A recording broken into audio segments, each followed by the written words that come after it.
He was born property. It was a crime to teach him a single letter.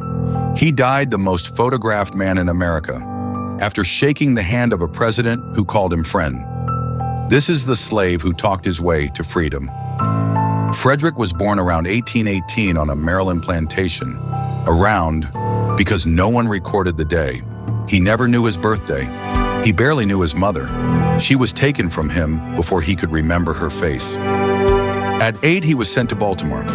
His master's wife began teaching him the alphabet until her husband stopped her cold. Learning would spoil the best slave in the world, he warned. Frederick heard something else.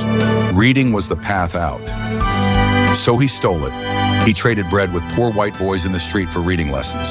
He copied letters from ship timbers in the shipyard. Every word was contraband. Every page an act of rebellion. At 16, he was rented to Edward Covey, a man known as a slave breaker. For 6 months, Covey whipped him almost weekly. Frederick later wrote that Covey nearly succeeded. In body, in soul, the fire almost went out. Then one morning, Frederick fought back. For 2 hours, the 16-year-old held the slave breaker off and won.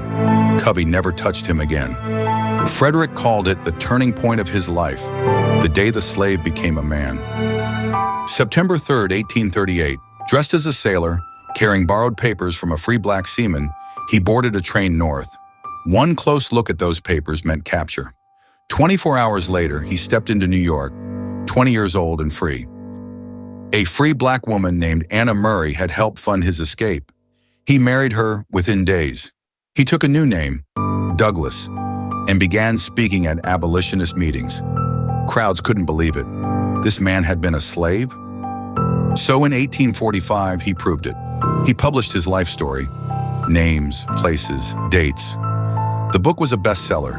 It was also a confession. He was still legally a fugitive, and now every slave catcher in America knew exactly who he was. He fled across the Atlantic.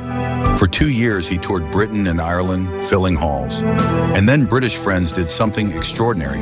They bought his freedom for about $701. Frederick Douglass came home a legally free man. He founded his own newspaper, the North Star, named for the light that guided escapees.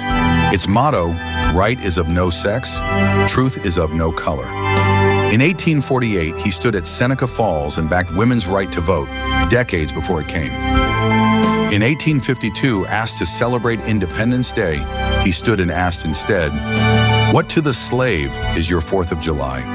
It became one of the fiercest speeches in American history, a mirror held to a nation's face. When Civil War came, Douglass saw it plainly. This was a war over slavery and black men must fight in it. He recruited for the first black regiments, including 2 of his own sons, and pressed Lincoln face to face for equal pay and equal treatment. 3 times he walked into the White House. At Lincoln's second inauguration, guards blocked the black man at the door until the president called across the room, "Here comes my friend Douglass." He asked his opinion of the speech before anyone else's. He died in 1895, hours after attending a women's rights rally, still fighting. This week, America turns 250. Douglass once asked what the 4th of July meant to the slave. His answer still stands. Independence isn't real until it belongs to everyone. Follow Kemet Leads for the legends who refuse to stay in chains.